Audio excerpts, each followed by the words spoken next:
Ramadan is often described as a time for reflection, renewal, and spiritual growth, but one of its most powerful lessons is the importance of forgiveness, both seeking it and granting it, whether it's within families, friendships, or even society at large.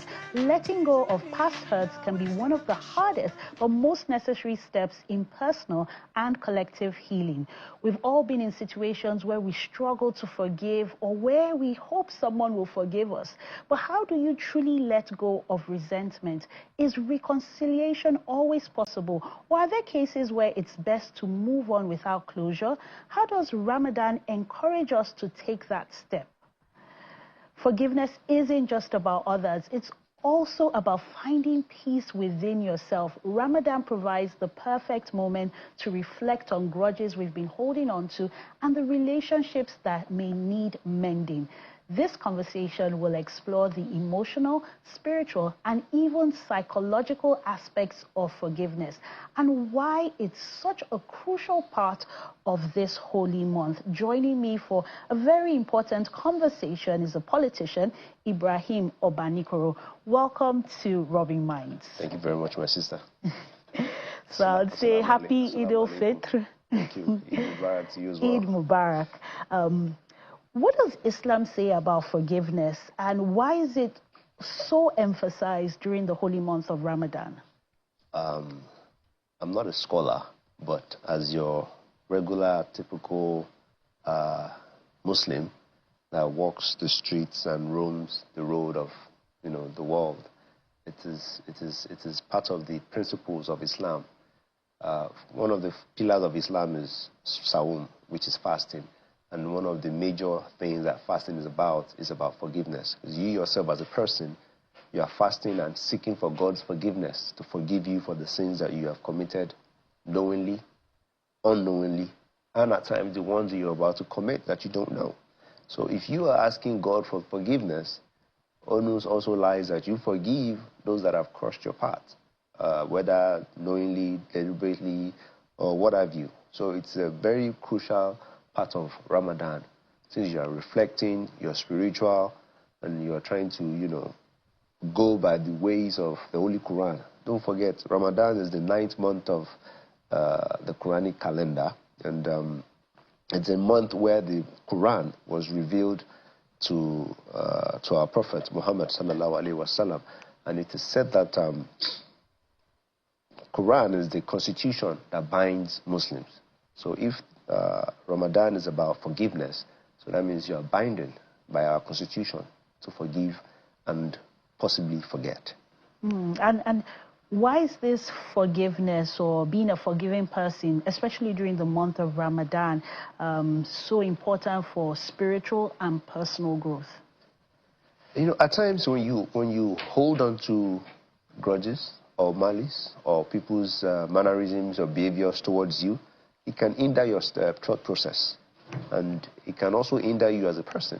And then instead of you to think progressively or think, in a manner at which you would make more progress, you're more into about how do you get back to this person that has offended you? How do you offend the person back, or how do you make it, a balanced equation? And by doing that, you lose sight of a lot of things.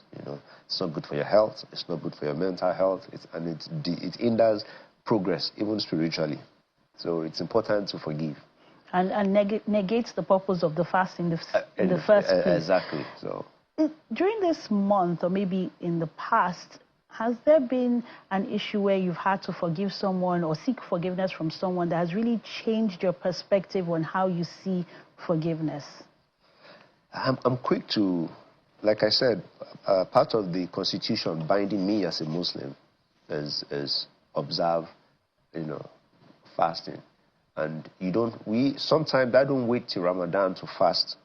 I fast at times Mondays and Thursdays, because it also says in the constitution that those are two good days in the month, or in the week rather, to fast. So it's part of me to just quickly apologize if I feel like I've offended you. I usually am quick to apologize. I don't wait for it to bottle up in you or for a long time. I'm quick to apologize if I know that I have offended you and I'm in the wrong, I will apologize. That's my person, naturally. And with my religion, it makes me do it faster. But for some people, it's difficult to forgive, or even if they forgive, to forget. And yes. how are they able to use this month of consecration to let go of the wrongs? Because some wrongs really hurt very deeply. I agree that we're human beings, and we all handle things, differently. And it's difficult to tell somebody this is the way and that's the only way, especially if they are adults that make decisions by themselves and for themselves. But for a Muslim, I would advise that you pick up the Quran and try to, if you can read the Arabic writings, pick up the English translation and try and read up on the Quran. Pick up on chapter 3, chapter 4, or chapters that have to do with forgiveness. And you find peace in reading the Holy Quran. You find solemn, and it will come easier for you to let go. Even if you can't forget, at least you look away and just, move on, because it will help you spiritually. And do you think forgiveness can happen without an apology or reconciliation? I think that would depend on the offense, or the act of wrong. That would determine if one can forgive. And at times, they say time heals all wounds. So some wounds, you find out that over the course of time, you forget that. That happens to me a lot, I've seen somebody that they've avoided me because they felt that they have wronged me. And then when I see them, long time. And I apologize, they now apologize that they're sorry for what happened. Oh, that happened? I don't even remember. We've moved past that, And there are some that I also don't forget, I might have forgiven you, but I'll still remember that you are capable of doing this simply because you've done it before. But I will not hold it against you or use it to judge you before the next time. I can guide myself, but I will not say because you've offended me before in this manner, I will deny you the opportunity that you have with me again. And you said forgiveness comes easy to you, yes. It's easy for you to apologize. But there are some people that might not even want to grant you that audience and they've wronged you, or you might not even have known. Maybe someone comes to tell you. How do you go about seeking their forgiveness? Like I said, I think pray about it. If you know that you've offended somebody and that person is the type that holds on to, your ways or characters or manners, if you know that you've offended them, pray about it, pick up on your Quran, and then give them time. Like they say, time heals all wounds. So give them time and, try to apologize again. And because I know whoever it is you've offended, also over time would, outgrow it. And if you are instrumental, they might feel the need to, welcome you back. So just give it time, apologize again, and whoever it is also, we're all human beings. Nobody's above mistake. So forgiving is, to forgive is to be forgiven. And earlier on in the show, we talked about how Ramadan is a time for family. Yes. How can broken ties within families be mended during this period of fasting, the holy month? So, for me, Ramadan, I'm home a lot during Ramadan. I come home to, break my fast. And at times, I go to one or two people that are dear to me to break my fast. And in the course of going around, you meet other people, and in that mood of, spiritual mode of Ramadan, everybody seems to be at ease. And you find it very, almost homely and welcoming everywhere you go during that period of time. So I believe it's able and has the capacity to bring families together.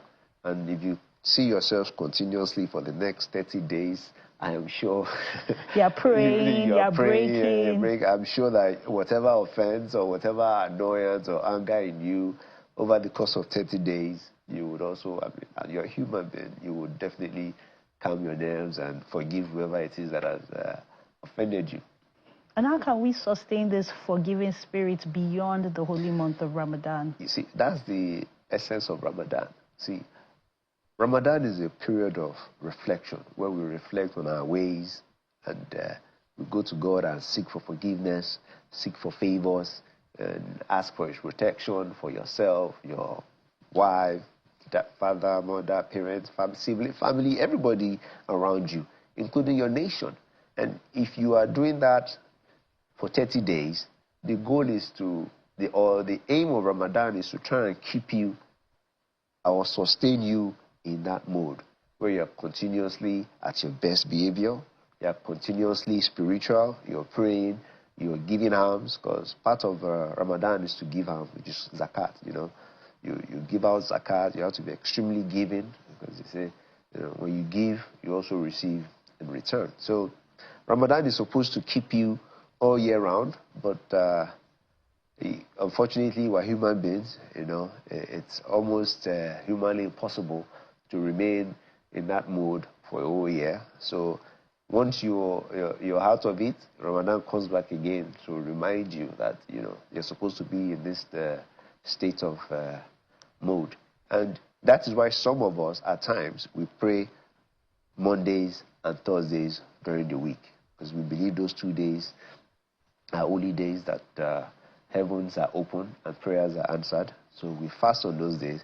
It also keeps you in that, you know, spiritual mode. So that's the essence of Ramadan, to keep you in a spiritual mode and hope that you will remain in that mode for the next cycle to come. Now, I've been listening very carefully, and you said, you know, praying, reading the Quran, yes, giving it time. But there are still some times where you encounter a person and they wouldn't forgive you after you've done all these things, and you want to be forgiven, especially during this holy month. So what do you do then when the forgiveness seems impossible and is not forthcoming? See, now, what we also have to understand as human beings is that the ultimate forgiveness lies in the hands of the Almighty Allah, which is God. And in a situation where you have attempted to apologize to somebody, in a situation where you have attempted to seek forgiveness and they have continuously denied you, leave it to Allah. At least in the eyes of the Almighty, you have been forgiven. It's now left for that person and God to judge. So once you've apologized 1, 2, 3, and a few other times and you've been denied, leave it to God. It's no longer in your hands. And when you reflect on times that you've forgiven people, how does that make your fasting go? How does it help you spiritually? When I reflect on times that people that I feel that they've offended me and I've forgiven them and I'm now chummy with them, it makes me happy. It makes life easier for me, because then I can easily move on and see you and be free, as opposed to when I see you, I'm locking up, or I'm trying to make things uneasy for you. At the same time, I'm making things uneasy for myself. So I don't appreciate or like those kind of situations. So I'm quick to forgive. So I'm always happy. That's why I always say it. I don't think anybody has, you know, that has done something to me that I have not forgiven. You know, I will still approach you, I'll still greet you, I'll still play with you, but at times I won't forget, because they say once beaten,